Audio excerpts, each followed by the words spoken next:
Hello and welcome back to my channel. Today I want to share with you how to stay clutter free. My name is Rachel and I do videos all about decluttering, minimalism and my no spend year. So do subscribe below if you want to see more videos about that. But let's get into how we can stay clutter free in our homes.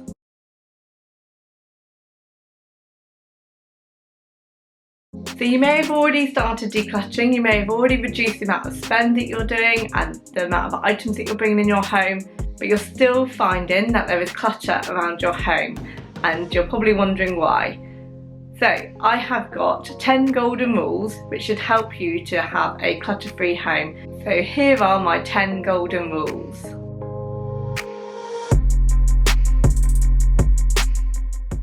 First of all, you need to purge often. You may think that you have gone around your whole home and you have decluttered and you're done. That is not how decluttering works. You need to keep decluttering on a regular basis so that you can maximise the amount of impact you are having. When you first started decluttering, you were probably a lot more generous with the items that you could keep than perhaps you would have done by the end of your decluttering experience. So it's important that you revisit all of the areas again and see if there are any items that you would now consider decluttering. There will be many items that you were questioning the first time round and you weren't sure whether or not to get rid of, and you're now thinking, still don't know. If you're questioning it again, then it's definitely an item that needs to go. Once you get into the habit of regularly decluttering, you'll be able to reassess items much more quickly and much more fairly, and when you go back to items after a period of time, you will be able to tell whether or not that item is useful to you and whether or not you need to keep it. If it's something that you haven't touched since the last time you decluttered, then it's probably not an item that you need to keep.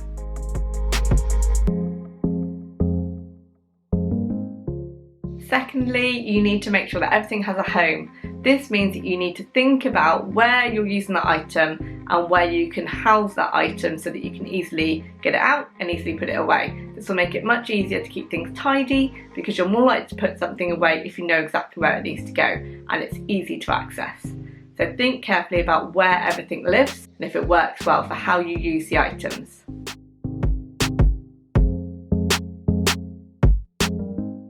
Third up is to have a junk drawer.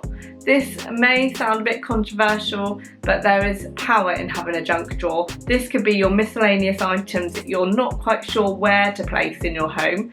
So if you have them in the junk drawer, you'll start to utilise finding out when and how often you use the item and where you could perhaps place it.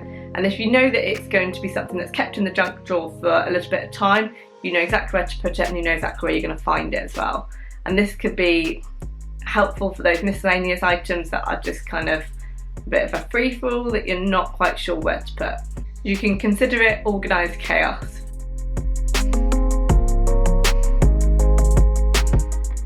Number 4 is to stop the clutter before it enters the house.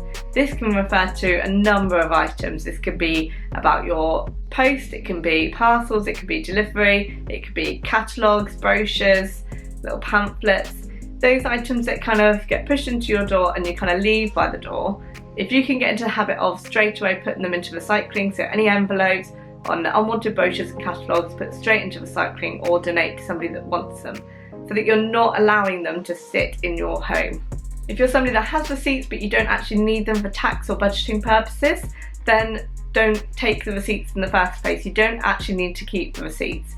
Unless it is a big ticket electrical item, chances are you don't need to keep that receipt. So maybe don't accept the receipts at the till in the first place unless you absolutely need to. This is going to stop any clutter in your bag or purse, and then that clutter then enters your home when you empty out your purse.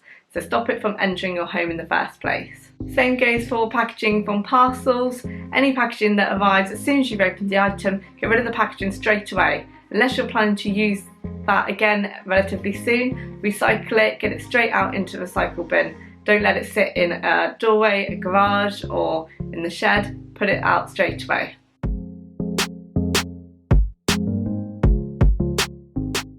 Number 5 is to go paper free. This is making sure that any of your paper bills are accessed online and make sure that you have opted out of receiving paper bills. You can do this for most items now. Most online accounts will allow you to download and keep a digital copy of your bill so that you don't have to keep a paper copy. This is going to reduce the amount of paper coming into your home, less filing. You can have them in organised filing systems on your computer under each category, under each bill and each month, so that you can have a really clear system and you don't need to have paper copies.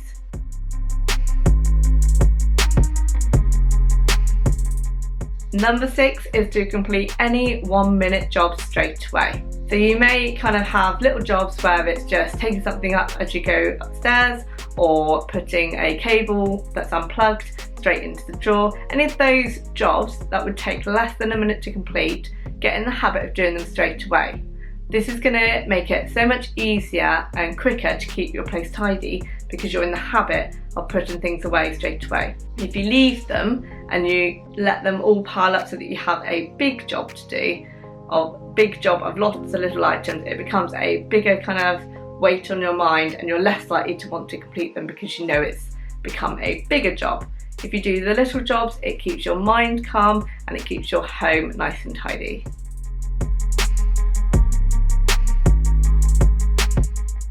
Number 7 is to get rid of any decluttered items straight away. So if you've gone through an area of your home, you've done a donate, sell and bin boxes, you need to get in the habit of getting those donated items straight out of the house and to the person that you're donating to, and anything that you're going to sell needs to be listed straight away and give it a week shelf life on the selling site, and then if it doesn't sell you need to donate as well. Get into the habit of having a quicker turnover of those items. If you leave it in your home for a longer period of time, you are less likely to declutter that item. You're going to be more tempted to take items back out of the box and keep them. If you leave it in a garage, you're less likely to actually take it to the tip or recycle centre in the first place. You need to get it straight in the car, straight out to the place that you're recycling it to or donating it to.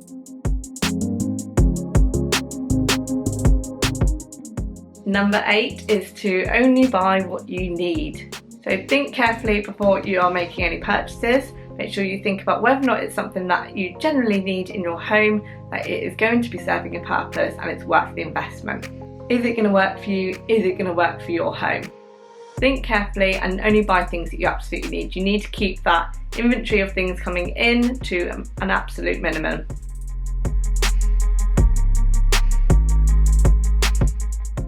Number 9 is to only buy replacement items that you love.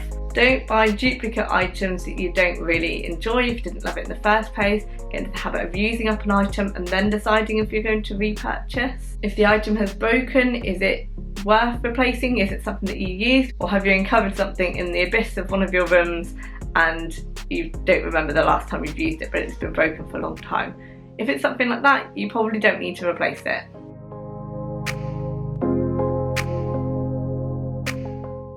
Finally, number 10, have a one in, one out policy.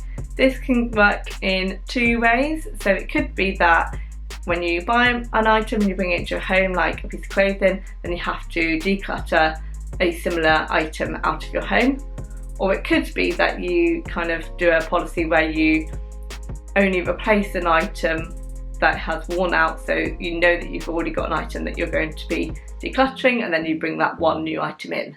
This can work for a range of items like cleaning products, shampoos, conditioners, clothing, shoes. If you're bringing something into your home, you need to make sure that you are decluttering something at the same time. So that means that you get into the regular habit of having the same number of things in your home because you know that if you bring something in, you're going to declutter something else. It's going to help you keep on top of the inventory and the number of items you have. So that's 10 golden rules that will help you to have a clutter-free home and help you to stay clutter-free for a longer period of time. Hopefully that's helpful. If it was, then don't forget to give it a thumbs up and don't forget to subscribe if you want to see more videos on decluttering, minimalism and my no spend year. And I shall see you soon. Take care. Bye.